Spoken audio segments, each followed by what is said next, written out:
Welcome back to another episode of BW Flix, and we are the average movie critics. We are back. Sorry, we weren't here a couple of weeks. I was just talking to B offline that we haven't done two shows in a row in a while. Hopefully, we will not make that a trend, and that we will definitely be doing a show every week, Tuesday nights at 8 p.m. On YouTube, Facebook. Follows, like us, and subscribe. Hopefully you enjoy the show. But tonight, B, what's going on, man? How are you, buddy? It's been a while. I'm good. I'm hot, but I'm good. It's like 98 degrees here, man. Oh my goodness. It was I think it was close to 100. It was like, pretty hot here in Atlanta as well. But I don't know if it's gonna be as hot as the two movies that we're gonna be talking about. We are watching or talking about, we've watched the movies already. We're talking about both. Wait, who is this? Got to be the most handsome. Mike. We appreciate you, brother. Thank you very much. This has got to be, I mean, that's very nice of you. I don't know for sure. Not at 51 anymore. Head balding a little bit. Yeah. But we will be talking about Days of Thunder, 1990, and we will also be talking about F1. Came out in 2025. Without further ado, let's start talking about Days of Thunder. My buddy, as you normally would, if you just give us some of the superlatives about that movie, and we will get started. So this movie was directed by Tony Scott, same guy that did Top Gun. So we'll reference that during this review. And rest in peace, Tony Scott. And it was produced by the same people also that did Top Gun, Don Simpson and Jerry Bruckheimer. It is starring Tom Cruise as Cole Trickle, who is his character is patterned after race car driver Tim Richmond. And his racing name is a nod to veteran racer Dick Trickle. Robert Duvall as Harry Hogue, Cole's crew chief. Randy Quaid as Tim Dolland, a wealthy car dealership race team owner. He's patterned after Rick Hendrick of Rick Hendrick's Racing. Nicole Kidman as Dr. Claire Lewicki, neurosurgeon, comes into play and is Tom Cruise's love interest and was actually his real life love interest after this movie. Michael Roker, who is Roddy Burns, who is the rival and friend of Cole Trickle, and he is patterned after Dale Earnhardt. Makes sense. Carrie Ooles is Russ Wheeler, the rookie driver who fills in for Cole, but later becomes his rival, and he is patterned after Rusty Wallace. Then you got John C. Reilly. He's the Cole's car chief. He's also in the Ricky Bobby Talladega Nights movie as well, but he is a actual racer in that movie. Fred Dalton Thompson, you would know him. He's Big John in this movie, but you know him as he plays in a lot of roles, like senator roles. I believe he is a senator. He was an ex-senator, by the way. He was, yes. And then you have the cameo roles with Richard Petty, Rusty Wallace, Neil Bonnet, and Harry Gant. Along with Benny Parsons and Ned Jarrett, who are ESPN announcers for the races. This cinematography is for Ward Russell. The music was by Hans Zimmer. The production company was Don Simpson, Jerry Bruckheimer Films, distributed by Paramount Pictures. Release date was June 27th, 1990. Running time was 107 minutes. Budget was $60 million, and it made at the box office $157.9 million. Cha-ching! Cha-ching! Right. And twice amount. Yeah. Yeah, and you mentioned a guy that I was introduced to when The Gladiator came out, Hans Zimmer. He did the soundtrack for that movie, and I have that actually. For those of you who don't know, who maybe our young audience, that CDs did exist at one point. And what's up? I actually own that soundtrack. We collect CDs still in his home, and I have that soundtrack. And every now and then I might pull it out and listen to it, and it's still one of the best soundtracks. The Gladiator. It'd be another movie to for us to Hmm. rate too as well. That being said, we are talking about this movie you mentioned, 1990, long time ago. What would it be? 36 years ago? Yes, 36 years ago. This movie came out, and Tom 36 years ago. Cruise. Yeah, Yeah. 36 years. That's crazy that how far that time flies. Um, Cole Trickle is recruited by the car dealer tycoon you mentioned, Chevrolet dealer Tim Whalen, and he's uh, an unproven NASCAR stock driver that he gets to join their team, and actually to drive against, like you said, his nemesis then turned friend, Rowdy Burns, and he also picks up Harry, the crew chief that retired, Harry Hogue. Is that how you say his last name? I believe you said ha- Yeah, Harry Harry Holt. Hogue. Yep.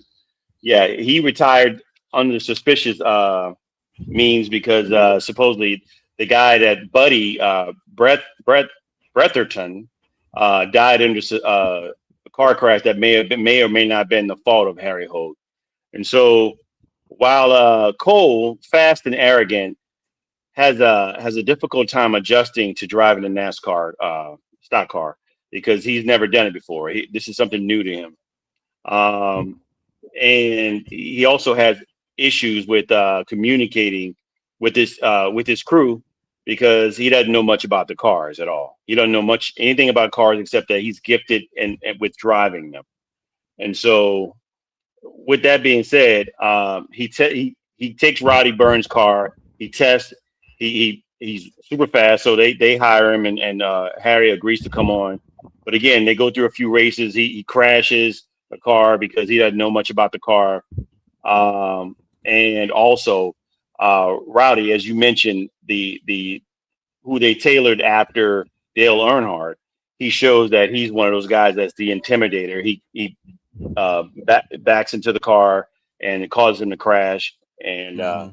but through it all, I mean, he's through several races. And after they've communicated, he and Harry, find out what's going on. He sends him through a rigorous training session, and eventually he wins a race. He wins a race. He wins several races, and um, after he wins a couple of races, he and Harry Burns get into a collision.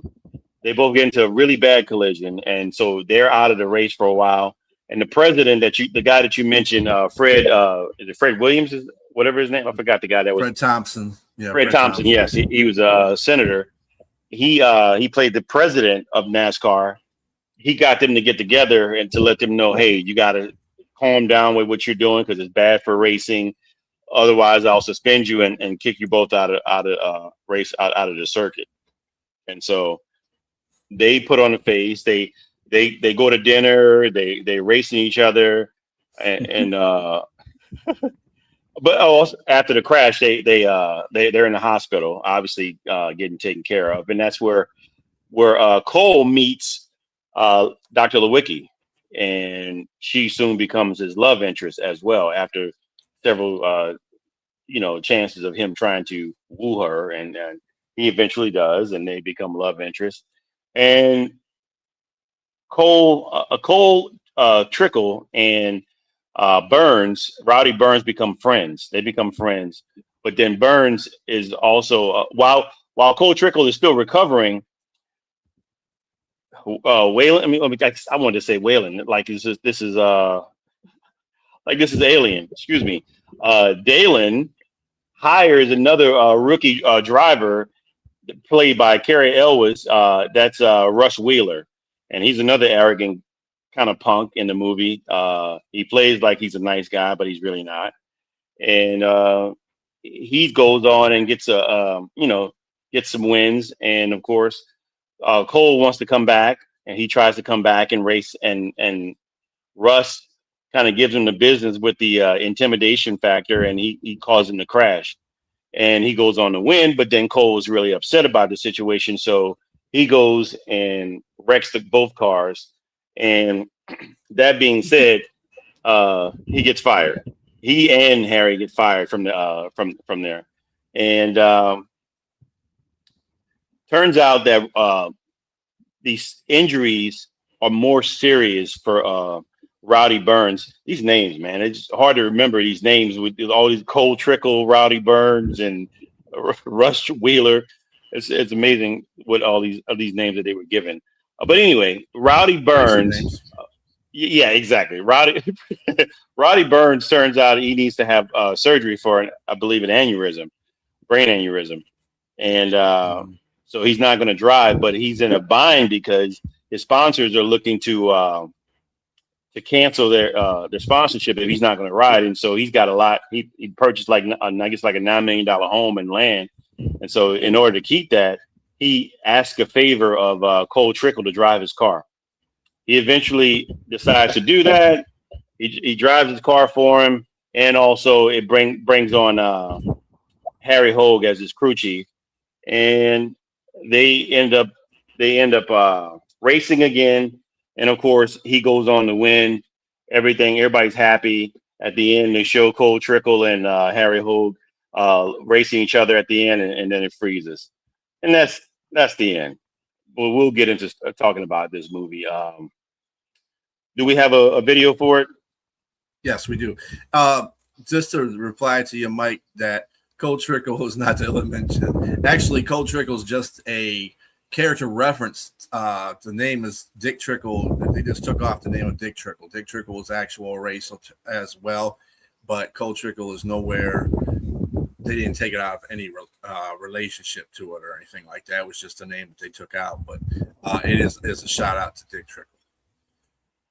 All right. As far as the video I have right here, it is the last scene in the movie where Cole Trickle and Russ Wheeler are going at it to win. I believe it is the Daytona, actually, and Daytona 500, and they are battling at the end here, and you're going to see the will of Cole Trickle and how he actually matures racing over the course of this movie. His maturity level goes up in the racing because he does a lot of things that are common to a lot, to drivers. And then this is the reason Russ Wheeler gets the best of him, because he there's so many things that Cole Trickle does that I know what he's going to do 5 moves before he does it.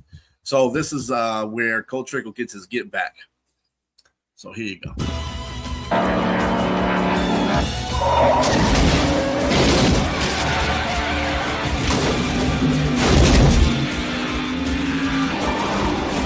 Don't keep this up, Cole, please. Harry, this guy's going down.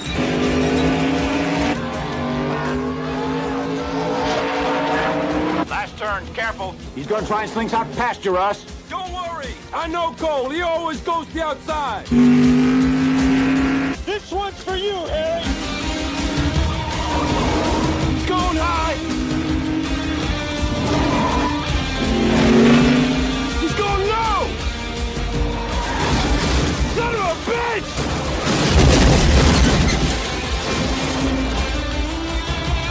Here come the cars to the finish line. It's Cole Trickle taking the win.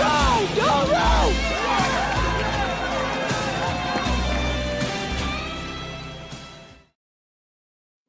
And there you go. Right. Yeah. Cole Trickle, Daytona, Rub and paint. 500. Rub and paint. That was a good old Yes, days sir. of NASCAR. They're a little bit more restrictive now with their race car driving, but the one thing about this movie that's legit is the cars look beat up when they come in there. That's legit. Because I've watched Dale Earnhardt when he was racing.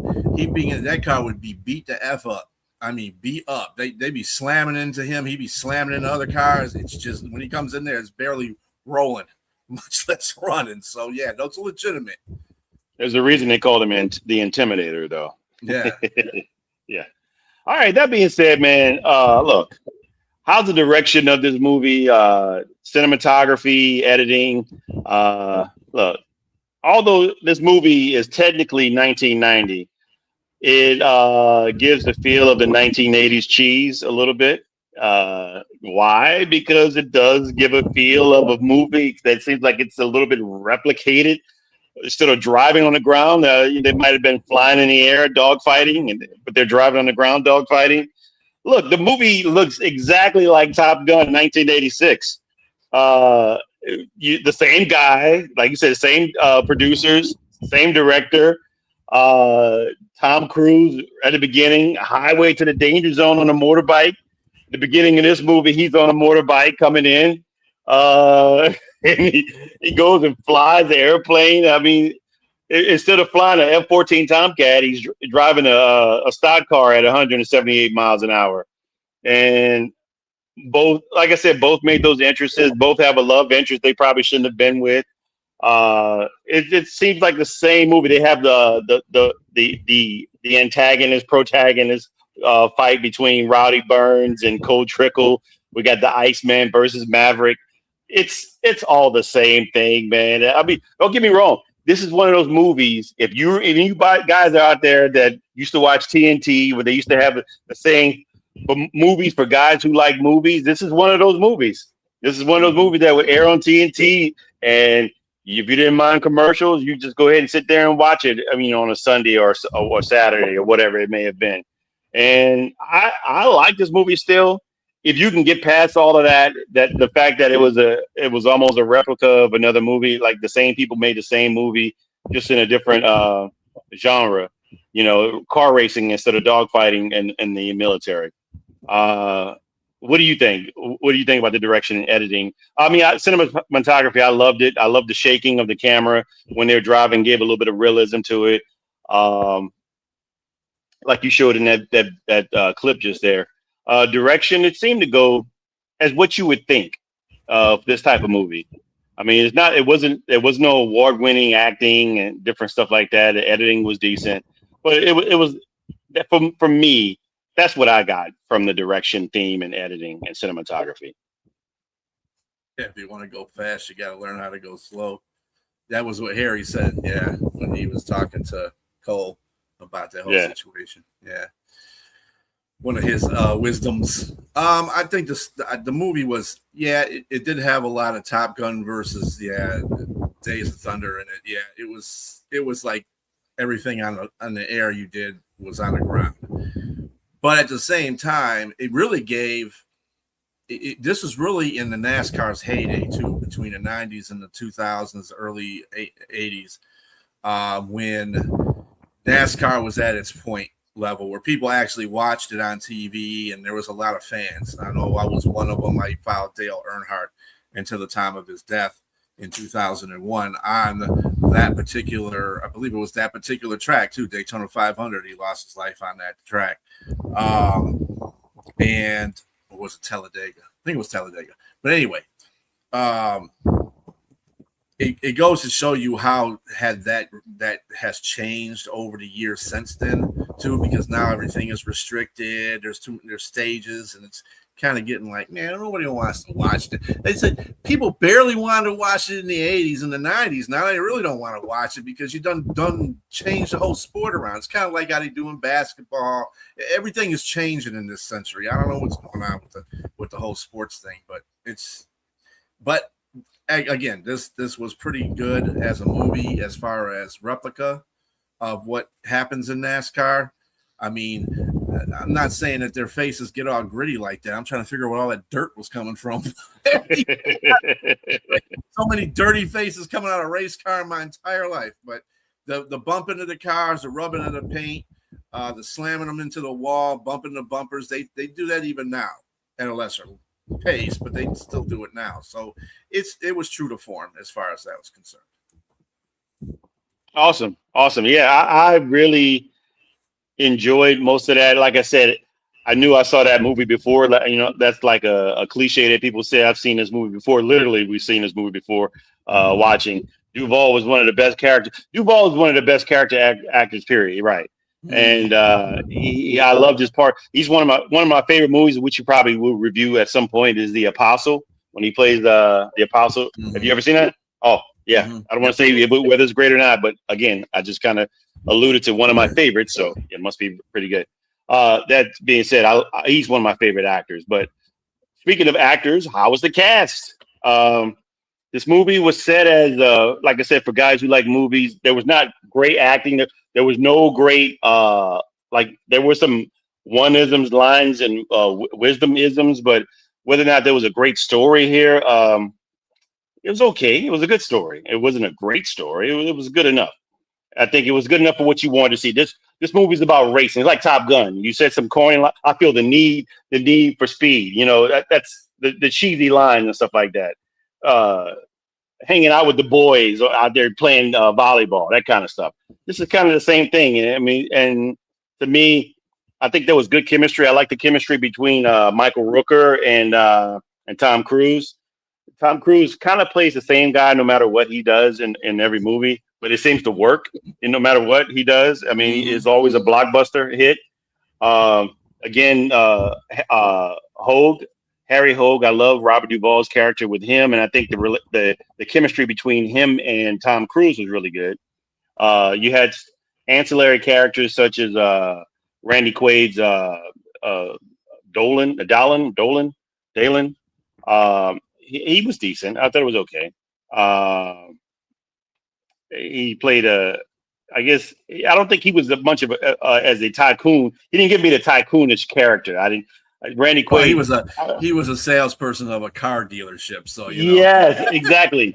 Right, exactly. Used car dealership. Right. Yeah. Or yeah, he didn't give me like the guy that was like when he fired. I didn't believe that he fired Cole Trickle. It just didn't seem like, especially when he ended up investing more in him again when he paid for the engine for his new car. That being said, Nicole Kidman's character was decent. It was okay. I mean, it wasn't, the acting was okay. I thought the acting was okay, but what made the movie was the one-liners and the racing of the car, and I think it served its purpose in that regard. What do you think, my man? Yeah, I think the chemistry was good as far as the actors and the actresses go in a movie. Yeah, and you're right. The acting wasn't the greatest. You had some newcomers on there as well. That was one of his first of his many movies that he started doing. He was a youngster then. He really didn't have an avid role in parts of the stuff that he was in. Nicole Kidman, I think, was the smartest of the actors in this crew. She had some lines that were really, she did Nicole Kidman stuff. Nicole Kidman is a very good actress and right, very underrated actress. I think people don't understand. And she was kind of like the buffer between the rah-rah guys, the muscle heads. She was the woman that came in there and kind of calmed things down. So, the fact that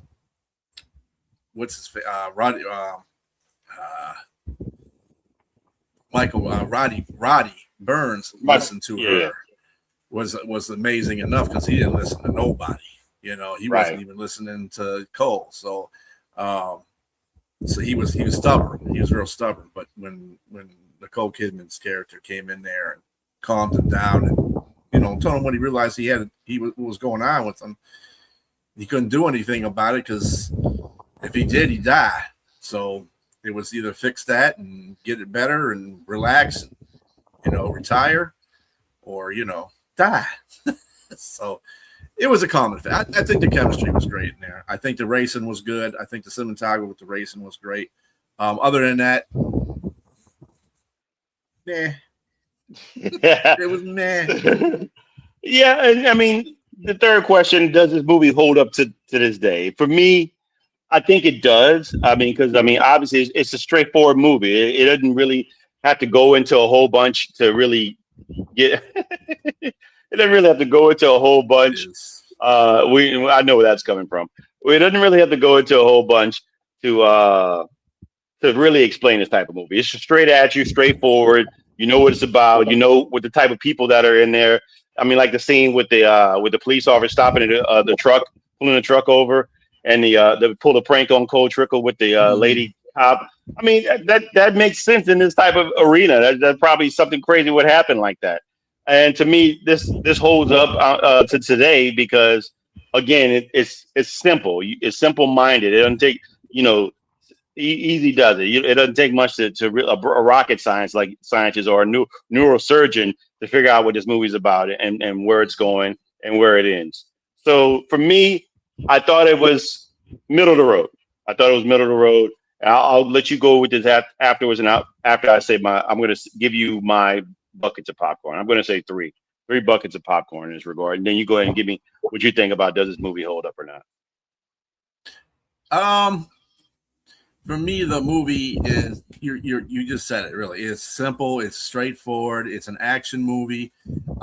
You can sit there and not have to, like, if you got up and went to the bathroom, you still be and came back, you still be in the movie because there's really not much of anything you had to follow directly.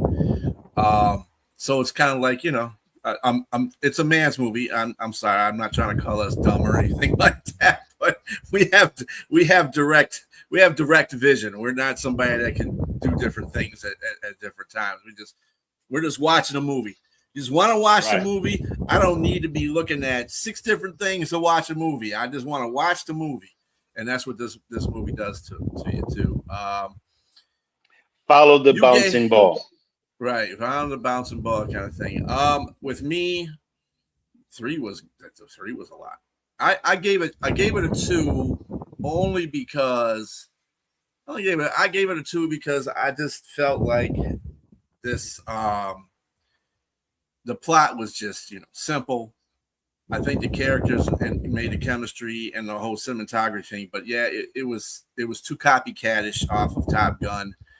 Like I said, I like the authenticity of the NASCAR racing because that's what actually was going on at that time with drivers. They were banging and rubbing paint and putting each other against the wall and all that stuff. So I gave it 2 because I mean, I was close to being on the fence of that because of the copycat part of it. Exactly. It's a fun movie. Spot on. Yep. It's just testosterone rush for a dude. Exactly. Right. Exactly. But it is what it is. And will I be watching this movie again? Probably in another 25 years. So let's move on. All right. Our second movie is F1, the movie. Came out in 2025. And B, go ahead and give us some superlatives on that. The popcorn deserves one bucket of popcorn and action. The racing deserves. Yeah. Duvall was. I mean, I think Tom Cruise did a pretty good job in that movie too. I mean, he had to be the main character, and I think Nicole Kidman probably just brought everybody together. But yeah. Anyway, F1. Not according to Liz, though. Right. Yeah, Nicole Kidman, she gets no buckets of popcorn. With Liz there. F1, directed by Joseph Kosinski. The production was Jerry Bruckheimer. How about that? Interesting. Brad Pitt was also in this production too. It was starring Brad Pitt as Sonny Hayes. 1990s will like that. 1990s Formula One driver who returns to F1 with the APXGP. And the APXGP is kind of like the John Player special racing team back in the 90s. If anybody is not familiar with that, they were real famous because they had one of those most iconic F1 cars back in the day. Damson Idris as Joshua Pierce, which is a teammate of Sonny's, but also is kind of a rival because he's a hotshot rookie and he kind of sees Brad Pitt as the old dude. And he's like, dude, you don't even know anything about F1 racing nowadays,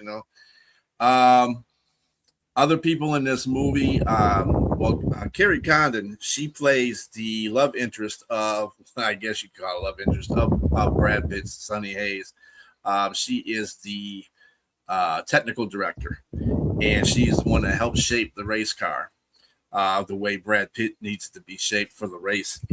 So they get together and get that done. Javier Bardem, of course, everybody knows Javier Bardem.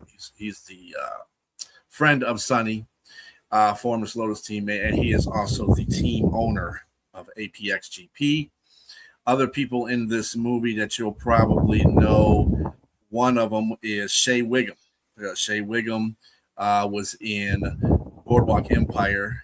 He's been in True Detective, Fargo, Silver Linings Playbook, Wolf of Wall Street. He's been in a lot of movies as well, so you'll know him. He was in the beginning of the movie as the owner of Chip Hart Racing from Sonny does a 24 hours of Daytona there, and Shea Wiggum is his boss. Let's see. Here we go. Music was by, guess what? It was by Hans Zimmer. It's kind of correlation from Days of Thunder, isn't it? We're getting a little bit in there. A little bit in there. And the production companies were Warner Bros. Pictures, Apple Studios, Jerry Bruckheimer Films, Plan B Entertainment, Monolith Pictures, no longer in existence, Dawn Apollo Films, no longer in existence. Distributed by Apple Original Films and Warner Brothers Pictures. Release date was June 16th to 2025. Released June 27, 2025 in the rest of the United States. That June 16th was opened in Radio City. Running time is 155 minutes. Budget.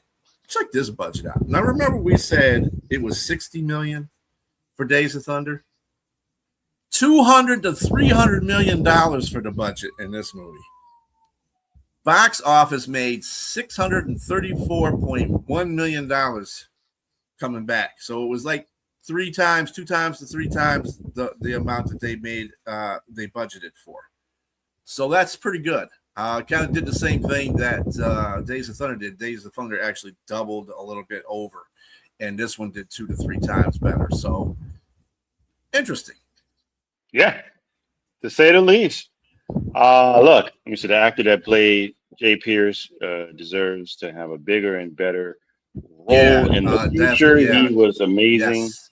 Idris. Mm-hmm. Yeah. Yeah, I mean, he will. As a matter of fact, he was Michael. Mike, what's his name? That's Mike. Yeah, Michael. Yeah, Mike. We're gonna do a bio of him later at the end of the show. What's up, Yenza? Coming in a little late, buddy. But better late than never. All right, so the synopsis of this movie begins with an aging past his prime F1 prodigy in Sonny Hayes that had a post-severe crash approximately 30 plus years ago. Is spending his life in a race car for hire. He's just coming off a win in some race that he had, and his buddy finds him. He's driving his van. His buddy finds him washing his clothes at a laundromat, who was a former teammate of his in F1, and now he's a owner or a president of the APX GP1 team, and he's trying to recruit him to drive for him. He pleads with him and eventually recruits him to help join, as the listener out there mentioned, as Joshua Pierce, played by Damson Idris. He's a young, hot rookie, arrogant, similar to what Sonny Hayes was when he was young. And he wants him to join the team to help them because they're in a situation where if they don't win at least one of their last 9 races, they're in danger of being sold as a team. So that being said, Sonny eventually agrees. He meets a new team, including the technical director, as you mentioned, Kate McKenna, and he met the rookie. Early on, Sonny has a hard time adjusting, trying to drive the new vehicles. Obviously, is a lot more technical, electrical, bit more than what he used to do, and also has issues with the kid Joshua as they compete against one another, and they both end up crashing out in both their cars. Sonny later becomes a bit of a antagonist driver for the team because once he realizes that they are on a team, his role is to more so to kind of antagonize, sort of the Dale Earnhardt of F1, to antagonize other drivers, opponents, so that they can get red flagged and slow down, and he can help at least get his teammate placed. And eventually they do that. They get placed ninth uh, with Joshua at some point. So they make a top 10, and they eventually continue to do this. The next race, the Italian Grand Prix, Sonny advises Joshua to keep slick tires for speed in the rain. And eventually, Sonny tries to take, Sonny gets him to second place, and he tries to tell him to take his time and don't do a certain maneuver, but he ends up doing that maneuver, and he crashes out and gets hurt. And of course, Sonny gets blamed for what he ended up doing. But of course, Sonny was it was an ill-advised move by the rookie, but he didn't say anything. He kept it to himself, especially with his mother, Joshua Pierce's mother, when he was in the hospital. She warned him about his communication and what he's doing to try to take her son out. And of course, Sonny knew better, but Joshua didn't say anything either. Hey, what's going on? Thank you for coming on. We appreciate you. But Sonny himself eventually gets some more airplay. I mean, he becomes better at what he's doing. He's also placing, and this makes Joshua a little bit jealous. Sonny's racing. I mean, he's jogging and he's building camaraderie with the team, and so you're seeing an older, wiser Sonny Hayes, because I'm pretty sure there was no difference when Sonny was young as Joshua's age, and it's kind of what got him in the situation he was in anyway. But McKenna sees there's the issue between the two, and so she, after they get out, when Joshua makes it back after he missed 3 races, he ends up crashing at the Belgium Grand Prix. He crashes Sonny, and they get into it, and Sonny accuses him of being not an antagonist, but a saboteur. Pretty much, you sabotaging, and claims that he's sabotaging his own team. And so Kate McKenna gets them both to go to a card game so they can figure out, if she wins, he wins, or he wins, who gets to make the decision, who gets to make the decision. And Sonny has a good hand, but he allows Joshua to win the card game. And of course, she thinks he wants to go out with her. She thinks, she's like, I don't go with losers. But it turns out he had 2 kings, and he let him win, and so they end up in bed, of course, together. And further, who was it? What's his name? Cervantes. Ruben Cervantes, Javier's character.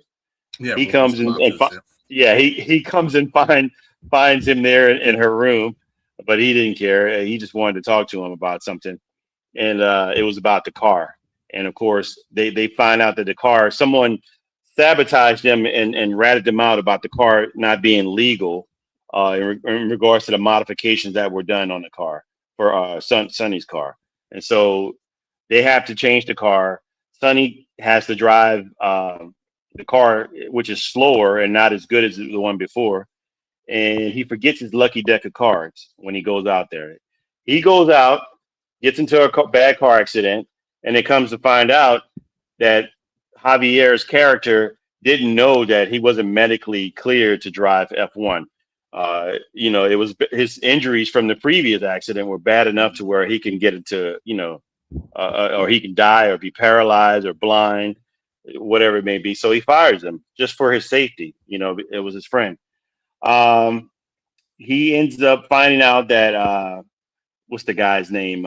Peter Banning is the guy that self-sabotages APX GP1 and is looking to take over with other buyers if they don't win. If they don't win a race, they can take over and buy them out. And he offers him a consulting job when it does happen, and he considers it. But ultimately, you see Joshua has learned some things from Sonny. He ends up becoming building more camaraderie with his team. He's a little bit more, not softer, but he becomes approachable, and he's becoming a leader. He's learning from Sonny. And Sonny comes back and he pleads with Ruben and convinces him to allow him to race. He tells him everything that happened, and Sonny and Joshua are a team. They're actually racing as a team again. Sonny helps him take the lead, and he takes out the third guy, and of course, there's an issue with Sonny's car, but he figures out a way to crash slightly and go get his car fixed, and that gives him an extra 3 laps for everybody. So Joshua's car needs to be worked on as well. They get their car worked on, they get back out there. Joshua's in second. Sonny takes out the third car in Charles Ledrick, or however you say this guy's name, in the Abu Dhabi. Yeah, how you say it? Leclerc. Leclerc. Thank you. He takes him out, and Joshua and Lewis Hamilton are neck and neck, but they end up crashing. And of course, after this happened, Sonny was able to pass them by, and you see him in his flying stage where he's floating and going along the track, and he ends up winning the race. His first ever, the thing that eluded him, he finally wins an F1 race. And he celebrates a little bit with everyone, but then he becomes aloof. He goes by himself and sits by himself. He says goodbye to Joshua, and he says goodbye to Kate McKenna, but he tells her he'll see her again. And next, we see him in some Baja 1000 race. And of course, they ask him why he wants to race, and he laughs. Pretty much, he doesn't care about the money. He just wants to get out there and just pretty much ride with his hair on fire. And the movie ends. Do we have a clip for that movie, my friend? Yes, as a matter of fact, we do. And it is that aforementioned scene at the Abu Dhabi race where he is in first place and he's getting ready to win his race. And it's just a moment where he said during the movie that his piece is just being able to just turn off all the sound and just glide to the checkered flag and just like he's flying and stuff like that. Well, this is part of that whole interesting ending here. And yes, here it goes. What's happening? He's flying.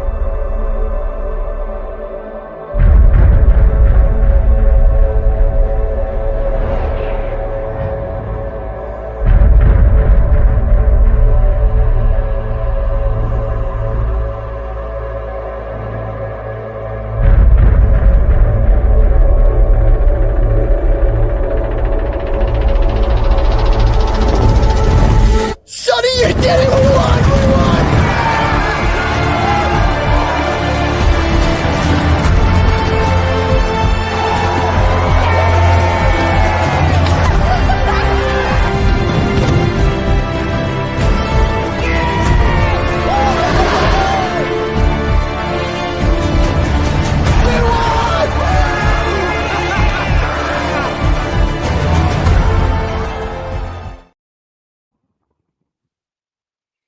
Not as dramatic as a Taste of Thunder, but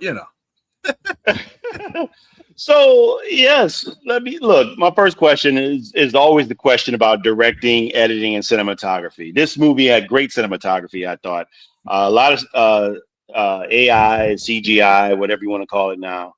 A lot of that in the movie, but you really couldn't tell. It looked like, that part right there, scene was awesome. But for this movie, man, I think the directing, everything went in a good way. What did you say right there? 2 hours and 36 minutes. 2 hours, 36 minutes. The movie can feel exhausting or overlong due to the number of racing sequences. You just read my mind. I was gonna say this is a very long movie, and I thought it was too long. I had to pause a couple times for the movie. I just thought that there were some good lines in it. I like Sonny Hayes' character. But I thought this was a very expensive. That was a very expensive, predictable movie. I kind of knew this was going to happen. I mean, you knew you got a guy who was a prodigy in the beginning. He's geared to be the best. He's probably going to be the best, and he has a bad accident. and you got a guy. Just to me, I see this movie driven with Sylvester Stallone, the old driver who's the enforcer, and to help the younger driver out. I just thought, yeah, it was just. I thought it was. I thought it was good. I just think it was a very expensive, good movie. It wasn't a great movie. I just thought it was a very expensive, good movie. I like. I like the idea of the premise. I like the idea of the old driver trying to come back. Is that believable to me? I'm not certain, especially somebody whose spine is one snap away from flipping two parts into different places. I mean, I just thought, I don't know. I just didn't know if it was believable or not to me. But I love fast cars, and I love that in the movie, and I love the idea of that in the movie. I think they could have been, I don't want to compare it to Days of Thunder, but I like the idea of the crew chief and the race car drivers being like tied in together a lot more. And I think they could have did that a little bit more in this movie. But the biggest thing for this movie for me that was excellent was the cinematography. And I thought the editing, directing, it was okay. It was okay. What do you think, man? Oh yeah, I did mention the cinematography. Claudio Miranda, who did the cinematography for that movie. I thought this was I mean, you're right. The plot again. You want to keep the movie interesting enough to keep people's attention, okay? And people meeting guys. Guys aren't going to want to look at all the plots and all the, they aren't going to look at, how many plots you can put into the movie and try to follow each plot. There was cut and dry plots in this movie. Old F1 racer who couldn't make it back in the 90s had a horrific accident, turned to drinking and booze and gambling, and sobered up himself enough to go back out there and just race for the fun of racing. Not for money, but just for the fun of racing. Dude lived out of a van. Come on. And then on top of that, then he comes back because his old racing partner or rival, whatever the case may be, wants him to come back, knows he's a good driver, needs to show. He brought him there to be a mentor to Joshua. And JP didn't understand that, or he was kind of stubborn too because he's a rookie and those things happen. He didn't really understand, this is old guy trying to tell me all kinds of stuff. I'm one of the best racers out here and I'm a rookie. So, what are you going to say? But and Brad went through, Sonny went through his stages as well, being back in the F1. He wasn't a team player. He's never been a team player. And that's something he had to learn as well. And the whole thing came down. What was funny, that whole exchange you saw when he came back, when JP came back and they both wrecked, and he's up there trying to pose for the cameras, and Sonny just went ape on him, like, hey, dude, what the? Hey, you're sabotaging the race team. You're not sabotaging yourself. You're sabotaging everybody that's done hard work here. And it's funny from him coming to say that because you felt that he was doing that at the beginning too, not necessarily on purpose, but he was trying to show JP, hey, dude, this is, I'm trying to show you different things. So because you are a great racer. And he told him that in this movie. He said, you're a great racer and could be one of the best racers out here, but you're not focusing in on what you need to be focusing in on. That's what I'm here for, to teach you to do that. And I mean, it was a very good mentor. I thought the plot of being a mentor was really good. It took both of them a couple of minutes to get it together and be a team. And once they were cohesive as a team, they did good things. They kept going up into the, it kept winning races and kept going up the pole a little bit there. So it didn't take them a couple of minutes. It took them 2 hours and 36 minutes to do that. But it was a very good movie. I loved JP's mom. Because there's some old guy that they brought on here, and she comes out there and sees his picture. It's like, that's a handsome guy. Like, hey, you look like what? Come on. He's not that old, right? Exactly. I thought that I think they try to do, like you mentioned earlier, that they try to keep it straight, like for guys who like movies. But then at the same time, the length of it told me that they try to create some sort of plot at the same time, and they try to make put some drama into the movie. It was just let me see. What, So the van was an what's oasis. That's yeah, a true point there, Mike. He was a didn't have no regrets, no problems, no obstacles, just living in and out of the van, throwing up deuces. Yep, exactly. That's what his whole premise was before he got back into F1. He didn't care about money. He just wanted to race for the race. He was racing everything. NASCAR, the Baja series. I mean, this dude was racing everything. Anything that had wheels on it. He was racing motorcycles too. It didn't show any scenes of that, but he was doing that as well. So I mean, yeah. And I get that part. I get that part is that like he wanted to get something that eluded him. And that's where like, okay, he's going to get it. I mean, that's what predicted at the beginning of the movie for me. What would have made this movie better is if his character died. I told you that was coming. I knew it was coming. What would have made this better is if the character died some sort of way. It's like, to me, and like it cliched and became predictable when he won the race. And like I said, I knew that was going to happen. It was expected. You know, it didn't happen for him. He got hurt. He found a way to get back to that race, and that eluded him, and he made it back. But I mean, was there good chemistry? I thought Brad Pitt and Damson did well together to be kind of antagonist, protagonist, and switch back and forth on those roles. I thought they were good. I thought to me that was the best relationship in the movie. I wasn't too good. I didn't like the Kate's character, Carrie's character, and Kate. It was okay. They could have did more with her. I think they could have allowed. I don't think it was her. Her acting was good.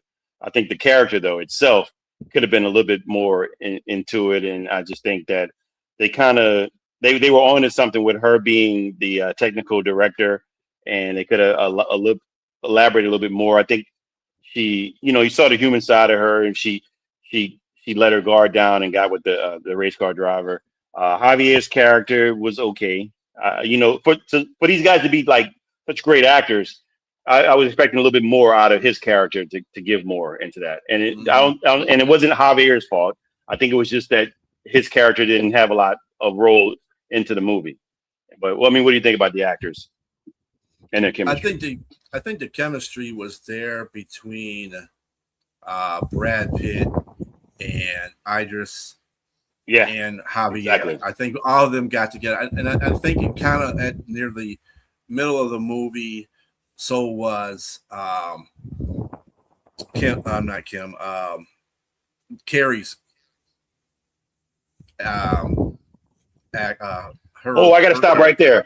This Rocky thing. Look, when you see the first Rocky movie, you don't know he's going to win. And as a matter of fact, he doesn't win. It doesn't win the movie. So I mean, I hate to burst your bubble in that movie. The Rocky movies, sure, he wins 2 and 3. You don't know. I didn't think he was going to win 2 either. But I mean, against and he doesn't win initially against what's his name, Clubber Lang in 3. But and what makes it better is that when he wins against Ivan Drago, he wins, but he doesn't win. I mean, when it goes to 5, he loses everything. You know what I mean? Oh, you said he lost in the first movie. Okay, well, yes, but I mean, you're comparing apples to oranges. I mean, so we're talking about the first movie, right? The first movie. I mean, there's only one F1 movie here. There's not like sequels. We're not talking about sequels. We're talking about 1 versus 1. So I would say, yeah. I mean, it was predictable. The first movie for Rocky was not predictable. It was the Oscar winner. I mean, it's really hard to compare those. So I would say that this movie, it was good. It was good. I'm not going to take away from it, but it was predictable. But that being said, I know we don't have a lot of time here. For me, would this movie hold up in another 5 or 10 years? Yeah, I think it will hold up. But I mean, I think it's a very expensive movie that seems like it was just a good movie. It wasn't great to me. I think it was a very expensive movie. It was good, and I give it three. I give it 3 buckets of popcorn. Ooh, $3 a popcorn. Look at you. All right. 3 buckets of popcorn. I will also probably give it 3 buckets of popcorn too. I think the thing about the character, Carrie's character, Kate, the hidden agenda behind that whole situation with her story is the fact that she was a woman, basically in a male-dominated role as far as the technicals so she was trying to make it in there where women haven't made it in there before, in racing. So she was working at an aeronautical firm before she got picked up by the race team, and they said, "Hey, you want to do this? You look like you know what you're doing." Blah blah blah. And she is very focused on her work. She's willing to accept changes as well. So that's okay, Liz. I got you. Don't worry about that. Anyway. And so I mean, I think she did a very good job in portraying that type of a woman where it was a male-dominated role she was going up against, and when they won, it made her role as that technical director for the team even greater because they won with a female technical director. They didn't win with a male, so she got her props on that whole situation too, and I think that's the reason why everybody was elated in that movie. When they won. So I mean I'm gonna go ahead and give it a box of popcorn too. It was great, but it wasn't that great. I think they could probably, with that budget, they probably could have done a lot better job. I think the plot could have been a lot better and not as predictable. Hell, let JP win, the race. He was the rookie. Right. Right. Do we have time to go over a little bit just to give Damson his credit? Yeah, we don't have anybody after this, do we? No, we're good. Yeah. Let's just go a little bit on this one. I want to give him his credit. So, ladies and gentlemen, our bio is on Damson Idris, the rookie prodigy in the movie. Damson was born September 2nd, 1991, a year after Days of Thunder. He's 34, and he's a British actor. For those of you who do not know or did not know, he was a star in the series by John Singleton, Snowfall, that came on Hulu or FX. Excuse me. If you're familiar with that show, it's a great series.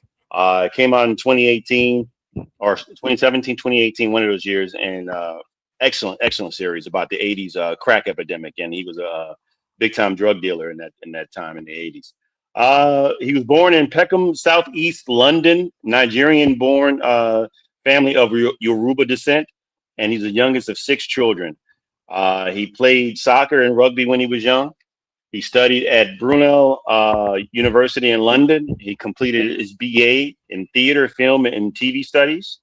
He also continued training at Identity School of Acting in London.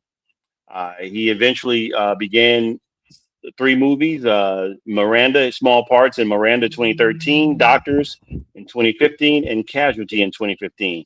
But again, his breakout role was in 2017, I believe, as Franklin Saint in the series Snowfall. If you have not seen that, if you want to get a little bit more glimpse of who Damson Idris is, you should watch that series. It's an excellent series. And at the beginning, that was my first introduction to him. And I did not know he was British until he began to talk off air. He gives you a great performance. His first film role was City of Tiny Lights in 2016, a British thriller. First American role in a movie was Megan Levy with Kate Mara, and he was an FBI agent. If you've seen The Commuter with Liam Neeson, very good movie, and he was an FBI agent in that in 2018.